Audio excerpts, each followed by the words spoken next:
Hey guys, you're watching Creep Cinema. I'm your host and creeper, Mark Tauriello. Thanks for watching. So let's get into it. Today I decided to do a review on a more contemporary horror film, and it is called As Above, So Below. Now, I'm going to give a synopsis of this because the back of the box synopsis is pretty bland. But basically, the story is about a young girl named Scarlett, and she is just like a power woman. She knows like 5 different languages. She's an alchemist. She has like a million different degrees. She's super smart. She can kick ass. She just like is the whole package. So she decides to kind of fulfill her father's dream of finding this philosopher's stone, which is like the holy grail, which gives eternal life. And he went mad looking for it and ended up killing himself. So that is kind of like a theme through the movie. So she decides to find this stone, and it leads her to the catacombs in France, Paris. So before she decides to do this adventure, she gets in touch with like these urban explorers in Paris that explore the catacombs, and she also gets in touch with an old friend, possible love interest, who's done these sort of things with her, and then she gets a camera crew, and there you have it. So they go into the catacombs to find this philosopher's stone, and it becomes this kind of Indiana Jones-esque adventure where there's different rooms with booby traps. They get stuck in the catacombs, and there's a lot of riddles and kind of like ancient puzzles, but it's set in a horror theme. So it's not like, oh, like this fun PG-13 adventure. Like, no, this is kind of creepy. And there's a lot of supernatural elements. And ultimately, this movie is a complete parallel to the story of Dante's Inferno, which I read a long time ago. And I remember when I was reading it, it was like written as like a poem. So it was difficult to really understand because everything was like symbolic or an allegory, or I don't even know if I'm using the right words. I was an art major, not an English major. But I just remember that when I read it, I was like, I don't understand what any of this means. So I had to like read like a Cliff Notes version or Spark Notes.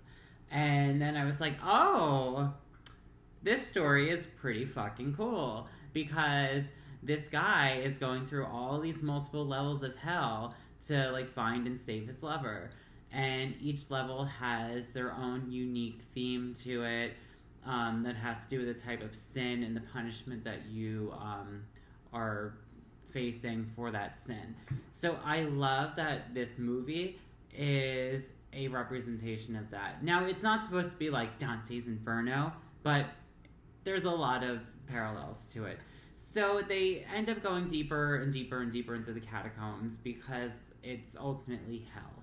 And they conclude at the end of the film, after some of them have been killed in the catacombs, is that the only way to successfully venture out of hell is to go all the way through it and face the devil.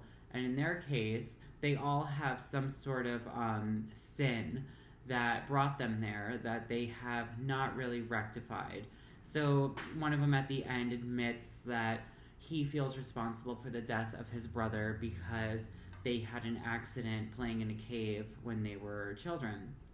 The main character, Scarlett, her father gave her a phone call right before he hung himself, and she didn't pick up. So she felt partially responsible for his death. And then another guy that was like, I guess, one of the urban explorers or cameramen, he admits that he has a child with someone, but he won't be the father, and he wants nothing to do with it.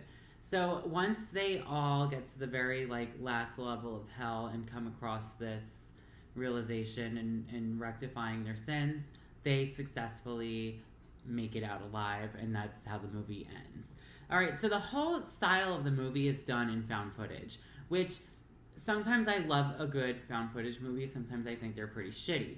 But in this case, I really liked it a lot. And it just, I think doing a found footage in the catacombs gives it another layer of that like horror element. Now there are times where I think the camera is a little shaky and I think it's like a cheap shot where it's like, oh, let's not show everything and make it all crazy. I hate when they do that. You know, I'm like, sometimes I'm just like, show me the goddamn thing and let's just call a spade a spade. So they do that sometimes in the movie. And then it could be a little hard to see sometimes, but that's not frequently. Like, these are small tweaks. So it's found footage style, more clear than, say, like the Blair Witch Project, which happens to be like one of my favorite movies, but that's okay. I'll review that another time.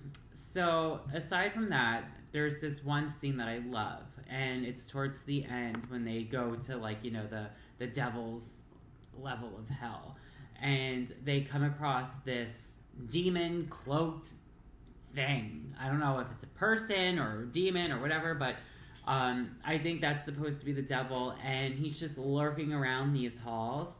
And then they find him sitting in this like old ass wicker chair that looks like some sort of discarded dining room furniture, and he's just sitting there in the dark by himself, and it's like his throne, and it's really creepy. Like, if I was down there in the catacombs and I saw that, or if I saw that shit anywhere, I would shit my pants. So again, I thought that was really effective, and I like that they took it to a little more of a literal interpretation, like something like, okay, you see this like person, he's wearing a black cloak in the catacombs, and you're in hell. Like, it's got to be the devil. So I like that they did bring it to a more literal level, and I think that in movies, it's okay to be blunt and literal about these sort of things when it's done tastefully, and it was done tastefully. Another cool thing about this being a found footage film is that it's loosely based off of real footage that was actually found in the catacombs. So I know years ago they found footage from like a cameraman that was by himself in the catacombs, I guess exploring it or God knows what, and he got lost, and the footage is him kind of like running manically through the dark halls of the underground catacombs. And while he's running, there's these weird figures that are painted on the wall, and they kind of look like bound people, like that. And it's just really scary and off-putting. And I think they actually like aired it on Fox Family Channel for like a Halloween special. But till this day, like the person behind the video, they never came out and was like, oh, that's my video. So they don't know if like it's a hoax, or if the person died, or if the person got out and the footage was there and they just never like came clean and said like that was my footage.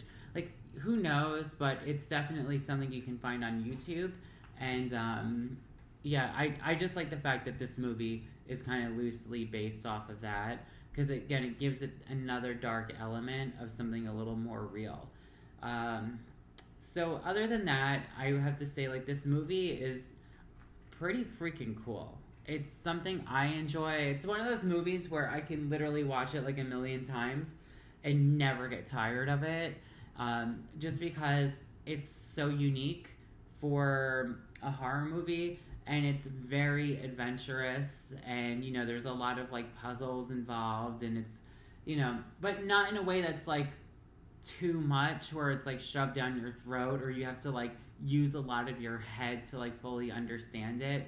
But if you have read Dante's Inferno, you'll love this movie even more.